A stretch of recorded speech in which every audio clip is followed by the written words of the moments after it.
അല്ല, ഒരു കുറ്റവും ചെയ്യാത്ത ഗോകുലിനെതിരെ എന്തിനാ കേസ് കൊടുത്തിരിക്കുന്നത്? കോടതി മുറിയില് ഞാൻ ഒരുപാട് കേസുകൾ വാദിച്ചിട്ടുണ്ട്. ചില കേസുകൾ ജയിച്ചിട്ടുണ്ട്, മറ്റു ചിലത് തോറ്റിട്ടുണ്ട്. ഒരു കാര്യം പക്ഷെ എനിക്ക് ഉറപ്പിച്ച് പറയാൻ പറ്റും. 100 ചോദ്യങ്ങൾ, സംശയങ്ങൾ, പരിഹാസം, കുറ്റപ്പെടുത്തൽ, അപമാനം എല്ലാം സഹിക്കേണ്ടി വരും. ഞാൻ ആഗ്രഹിച്ച ജീവിതവും എൻ്റെ കരിയറും കുടുംബവും എല്ലാം ഇതോടെ അവസാനിക്കും.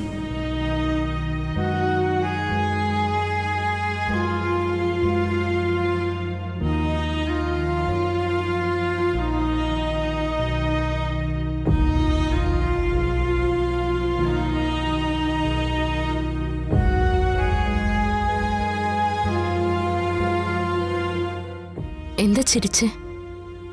അല്ല, ഞാൻ ഓർക്കായിരുന്നു കോടതിയിലെ പ്രതിക്കൂട്ടിൽ ഞാൻ നിൽക്കുന്ന ഒരു രംഗം. ഗോകുൽ എന്താ തമാശ പറയാ? പ്രതിക്കൂട്ടിൽ നിൽക്കണം പോലും. പബ്ലിക് പ്രോസിക്യൂട്ടറുടെ ജോലി പ്രതിക്കൂട്ടിൽ നിൽക്കുന്ന ആളുകളെ ക്രോസ് ചെയ്യലല്ലേ? അല്ലാതെ എന്തിനാ പ്രതിക്കൂട്ടി കയറി നിൽക്കുന്നത്? ആർക്കും എപ്പോ വേണമെങ്കിലും വരാവുന്നൊരവസ്ഥ ഇത്. ലോകത്തിലെ വലിയ വലിയ ഭരണാധികാരികൾക്കും സൈനിക മേധാവികൾക്കും രാഷ്ട്രീയക്കാർക്കും ഉദ്യോഗസ്ഥന്മാർക്കും വരെ ഈ അവസ്ഥ വന്നിട്ടുണ്ട്. എല്ലാവരാലും ബഹുമാനിക്കപ്പെട്ടിരുന്നൊരു സ്ഥലത്ത് അതേ ആളുകൾക്ക് മുൻപിലെ അപമാനിക്കപ്പെട്ട് നിൽക്കുക, കുറ്റവാളിയായി മുദ്ര കുത്തപ്പെടുക, ചെയ്യാത്ത തെറ്റിന് ശിക്ഷ അനുഭവിക്കേണ്ടി വരിക. വല്ലാത്തൊരവസ്ഥയത്. കോടതി മുറിയിൽ അങ്ങനെ നിൽക്കേണ്ട ഒരവസ്ഥ ഇപ്പൊ എനിക്കും വന്നു ചേർന്നിരിക്കുന്നു. ഗോകുൽ എന്തൊക്കെയാ പറയുന്നേ? എടോ, ആ സച്ചി എനിക്കെതിരെ ഒരു കേസ് കൊടുത്തിരിക്കുക. കേസോ? എന്തിന്? തന്നെ വിട്ടുകിട്ടാൻ. എന്റെ ദൈവമേ, ഈ സച്ചേണിത് എന്തിനുള്ള പുറപ്പാടാ? എന്റെ പേരിൽ പാവം ഗോകുല് പ്രതിക്കൂട്ടിൽ കയറേണ്ടി വരുമല്ലോ.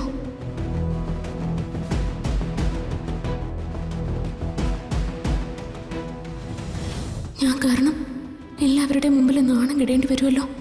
ഒരിക്കലും എൻ്റെ പേരിൽ ഗോകുലിനെ പ്രതിക്കൂട്ടിൽ കയറാൻ ഞാൻ സമ്മതിക്കില്ല. അങ്ങനെ ഒരു അപമാനം ഗോകുലിനുണ്ടാവുന്നതിന് മുമ്പ് ഞാനിത് അവസാനിപ്പിച്ചിരിക്കും.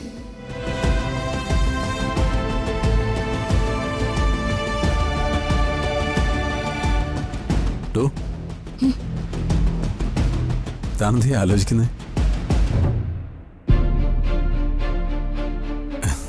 എടോ, താനാന്ന് ഓർത്ത് ടെൻഷൻ അടിക്കണ്ട, അതൊക്കെ ഞാൻ ഡീൽ ചെയ്തോളാം. അല്ല, ഒരു കുറ്റവും ചെയ്യാത്ത ഗോകുലിനെതിരെ എന്തിനാ കേസ് കൊടുത്തിരിക്കുന്നത്? കോടതി മുറിയില് ഞാൻ ഒരുപാട് കേസുകൾ വാദിച്ചിട്ടുണ്ട്. ചില കേസുകൾ ജയിച്ചിട്ടുണ്ട്, മറ്റു ചിലത് തോറ്റിട്ടുണ്ട്. ഒരു കാര്യം പക്ഷെ എനിക്ക് ഉറപ്പിച്ച് പറയാൻ പറ്റും. കോടതിയിൽ ശിക്ഷിക്കപ്പെടുന്ന എല്ലാ പ്രതികളും യഥാർത്ഥ കുറ്റവാളികളാവണമെന്നില്ല. ചിലപ്പോ എന്നെപ്പോലെ ചില നിരപരാധികളും ശിക്ഷിക്കപ്പെട്ടേക്കാം. അത് വെറും കോടതി വിധി മാത്രമല്ല, ദൈവത്തിന്റെ വിധി കൂടിയാ. ചിലപ്പോ മുൻ ജന്മത്തിൽ ചെയ്ത ഏതെങ്കിലും പാപത്തിന്റെ ഫലം ഈ ജന്മത്തിൽ അനുഭവിക്കണമെന്നാവും ദൈവം വെച്ചിട്ടുണ്ടായിരിക്കുക. എന്റെ കാര്യത്തിൽ അങ്ങനെ എന്തെങ്കിലും സംഭവിച്ചാലും ഞാനങ്ങ് സഹിക്കും. എന്തിന്? അതിന്റെ ഒന്നും ഒരു ആവശ്യമില്ല. എടോ, ജീവിതമൊന്നും നമ്മുടെ നിയന്ത്രണത്തിലല്ല. എന്തു വന്നാലും നമ്മൾ നേരിട്ടല്ലേ പറ്റൂ. വരട്ടെ, വക്കീൽ നോട്ടീസ് വന്നതല്ലേ ഉള്ളൂ. എന്തു വേണമെന്ന് നമുക്ക് വഴി ആലോചിക്കാം. ഇപ്പൊ താൻ ചെല്ലേ, ഞാൻ ഒന്ന് കുറച്ച് റെസ്റ്റ് എടുക്കട്ടെ. ചെല്ലടോ.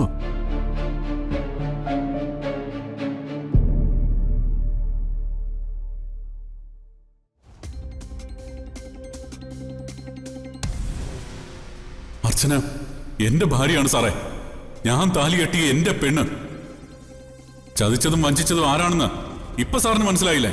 എന്റെ ജീവിതം ഇല്ലാതാക്കിയത് ആരാണെന്ന് ഇനി ഞാൻ സാറിനോട് പറയണോ?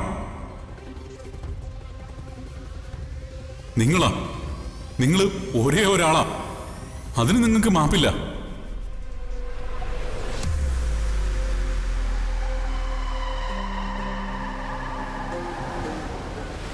എന്റെ തീരുമാനം ഇതാ.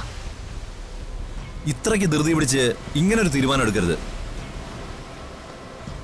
കുറച്ചുകൂടി സാവകാശം, അതിനകം എല്ലാം ശരിയാവും. ഇല്ല രാജീവ്, ഇനിയും കാത്തിരിക്കാൻ പറ്റില്ല.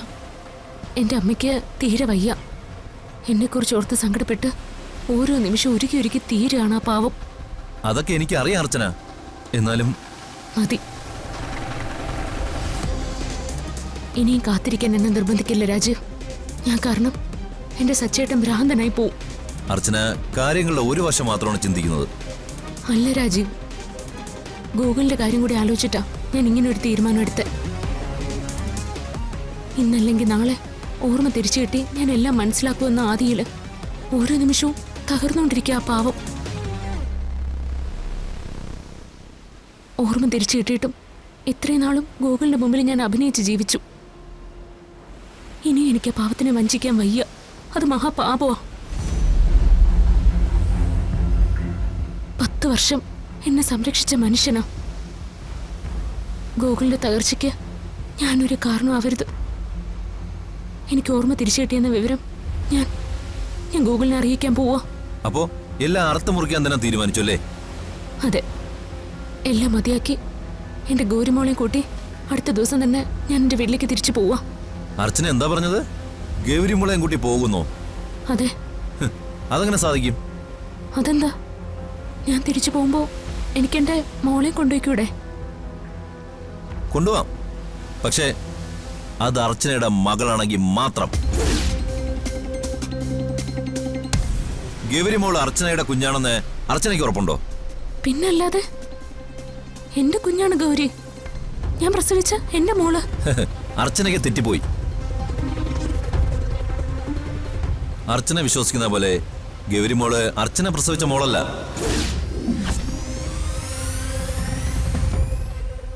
ഇസബെല്ല പ്രസവിച്ച ഗോകുലിന്റെ കുഞ്ഞാണ് ഗൗരി.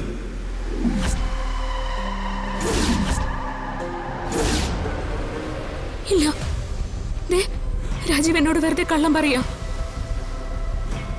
ഗൗരിമോൾ എന്റെ സ്വന്തം കുഞ്ഞാ. ഞാൻ പ്രസവിച്ച എന്റെ മോള്. അർച്ചന വേണ്ട, ഇനി രാജീവിനോട് എനിക്കൊന്നും സംസാരിക്കാനില്ല. ഞാൻ എന്റെ മോളെ ആർക്കും വിട്ടുകൊടുക്കുകയില്ല. അർച്ചന, ഞാൻ പറയുന്നത് സത്യമാണ്. സംശയമുണ്ടെങ്കിൽ നമുക്കൊരു DNA ടെസ്റ്റ് നടത്തി നോക്കാം. എന്താ, സമ്മതമാണോ? ഗോകുലിനോട് സംസാരിച്ചാൽ ഗോകുലും ഇക്കാര്യം സമ്മതിക്കും. കാരണം ഗോകുലിന് മാത്രമല്ല, ഞങ്ങൾക്കെല്ലാവർക്കും ഉറപ്പുണ്ട്. ഗൗരിമോള് ഇസബെല്ല പ്രസവിച്ച കുട്ടിയാ. ഗോകുലിന്റെ രക്തത്തിൽ പിറന്ന മകൾ.